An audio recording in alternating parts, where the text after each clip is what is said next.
మొదటగా మేషరాశి.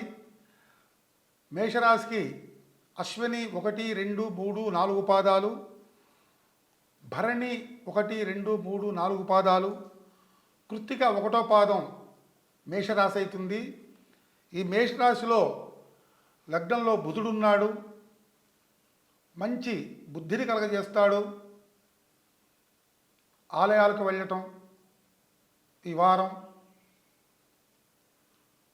భక్తి భావాలు పెంపొందించుకోవటం, తర్వాత పెద్దవాళ్ళతో చిన్నవాళ్ళతో అందరితోనూ మంచిగా మాట్లాడటం జరుగుతుంది. ఈ బుధుడు గణితానికి అధిపతి ఎక్కువ.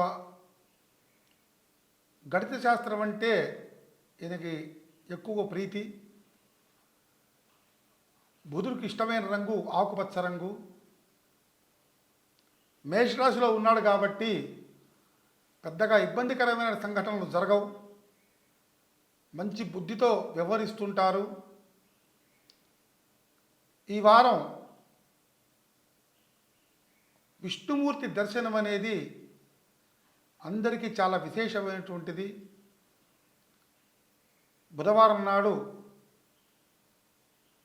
వెంకటస్వామి గుడికైనా నరసింహస్వామి గుడికైనా మీకు దోచిన విష్ణుమూర్తి ఆలయానికి వెళ్ళి చక్కగా పూజ చేసుకుంటే చాలా విశేషంగా ఉంటుంది. పూజ చేసుకుంటే చాలా విశేషంగా ఉంటుంది. నెక్స్ట్ తర్వాత రెండో ఇంట్లో రవి ఉన్నాడు, ద్వితీయ స్థానంలో. మంచి ధనయోగం కలగజేస్తాడు. సూర్యుడు అంటే రవి. ఈ రవి ఉండటం వల్ల నేత్రాలు అనేవి చక్కగా ఉంటాయి. హృదయం కూడా చాలా పరిపూర్ణంగా మంచిగా ఉంటుంది. ఈ రెండిటికి అధిపతి సూర్యుడు. సాహస కార్యాలు చేయటానికి, తర్వాత ఒక ఉద్యోగ ప్రయత్నం రావడానికి కూడా ఈ వారంలో రవి ప్రాధాన్యత వహిస్తాడు. తర్వాత మూడో ఇంట్లో అంటే మేషలగ్నానికి మూడో ఇంట్లో గురుడు ఉన్నాడు. కొంచెం జాగ్రత్తగా ఉండాల్సిన సమయం. మొన్నటిదాకా మేషరాశి వాళ్ళకి ద్వితీయంలో ఉన్నాడు, మంచి ధనలాభం కలగజేశాడు. ఇప్పుడు వచ్చేసి మూడో ఇంట్లో ఉన్నాడు.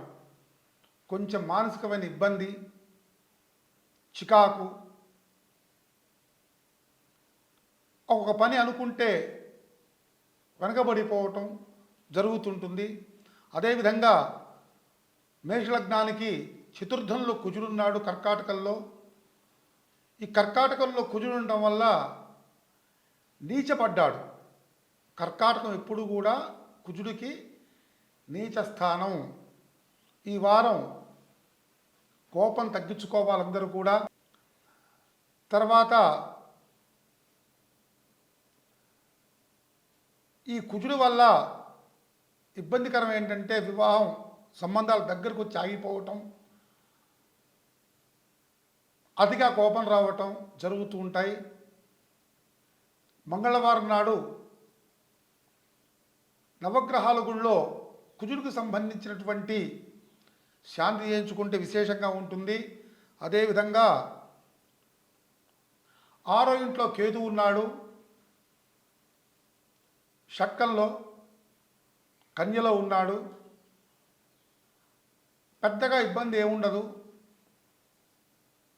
భక్తి భావాలు కలగజేస్తాడు, జ్ఞానాన్ని కలగజేస్తాడు.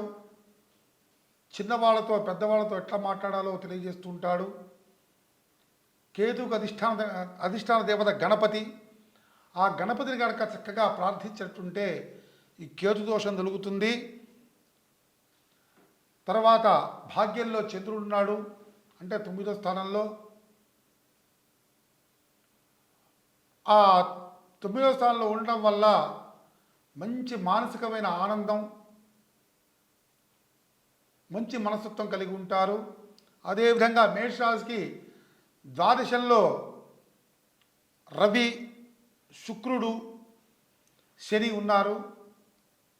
ఈ మేషరాశి వాళ్ళకి ఏలినాటి శని అంటే 7.5 years ప్రతి విషయంలోనూ కూడా చాలా జాగ్రత్తగా ఉండాలి, ఆచితూచి వ్యవహరించగలగాలి. రాహు వల్ల కూడా కొద్దిగా ఇబ్బంది ఉన్నా శుక్రుడు వల్ల పెద్దగా ఇబ్బంది ఉండదు.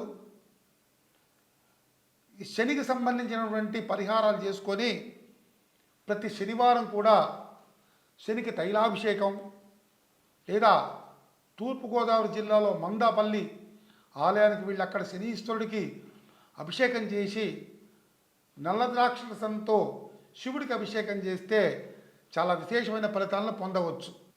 అయితే గురుగారు, ఇప్పుడు మీరు చెప్తున్నారు మేషరాశి గురించి, ఏళ్ళనాటి శని అంటున్నారు కదా మీరు. ఏళ్ళనాటి శని వీళ్ళకి ఉపశమనం పొందడానికి కొంచెమైనా వీళ్ళు ఎటువంటి పరిహారాలు చేసుకోవచ్చు? ఏలినాడు శని పరిహారం అంటే ఏదైనా శాంతి అనేది ఎక్కడా లేదండి. ఉపశమనం మాత్రమే ఉంటుంది ఎవరికైనా. 100%లో 80% తగ్గుతుంది ఏదైనా. కాకుంటే పురోహితులు, వేద పండితులు ఎవరైనా పూజ చేయటం వల్ల లేకపోతే జపం చేయటం వల్ల, శనిని ఆరాధించడం వల్ల, శనికి తైలాభిషేకం చేయించడం వల్ల, శనికి నల్ల నువ్వులు దానం చేయించడం వల్ల అట్లా డైరెక్ట్గా మీదకి వచ్చేవాడు కాస్త పక్క నుంచి వెళ్ళిపోతాడు. అంతవరకైతే చాలామంది గ్యారంటీ ఇస్తారు. జపం చేసి శనికి 19,000 సార్లు సంఖ్య జపం చేయాలి. కానీ ఈ మేషరాశి వాళ్ళకి 19,000 సంఖ్య చాలదు. 19 × 4 72,000 ఖచ్చితంగా జపం చేయగలగాలి. ఆ శనీశ్వరుడు ఇంత ఫాస్ట్ జనరేషన్ లో ఈ మంత్రాలు ఉచ్చారణ కానీ వీళ్ళు చేయలేదు. చేయలేస్తారు. ఎట్లా చేయలేస్తారంటే ఖచ్చితమైన బ్రాహ్మణుడు ఎప్పుడు కూడా ఎదుటివాడి యొక్క సుఖం కోరుకుంటాడు తప్ప వేరే రీతిగా ఆలోచించడు. మనం డబ్బులు ఇచ్చి వాళ్ళకి 2 గంటలన్నర సేపు జపం చేయించి మనం వాళ్ళకి డబ్బులు ఇస్తుంటే ఖచ్చితంగా చేయాల్సిన బాధ్యత బ్రాహ్మణుడి మీద ఉంది. దాంట్లో 80% మాత్రం ఖచ్చితంగా మేము అందరం కూడా చెప్పగలుగుతాం ఆ విషయం. మనం ఒక జపం చేస్తుంటే ఒకళ్ళకి టీవీలో స్క్రోలింగ్ వస్తుంటుంది ఫలానా అని, అట్లా కళ్ళల్లో బ్రాహ్మణ కళ్ళలో అట్లా పోతూ ఉండాలన్నమాట. మనం జపం చేసి కళ్ళు మూసుకుంటే, జపం చేస్తూ కళ్ళు మూసుకుంటే ఆ శనీశ్వరుడు తైలాభిషేకం చేసినట్టు ఆ మంత్రమే గుర్తు రావాలి.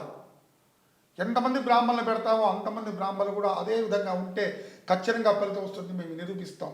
అంటే ఇప్పుడు వీళ్ళు ఎట్లా మిమ్మల్ని సంప్రదించవచ్చు? మా నెంబర్ ఉంటుంది 9393706706.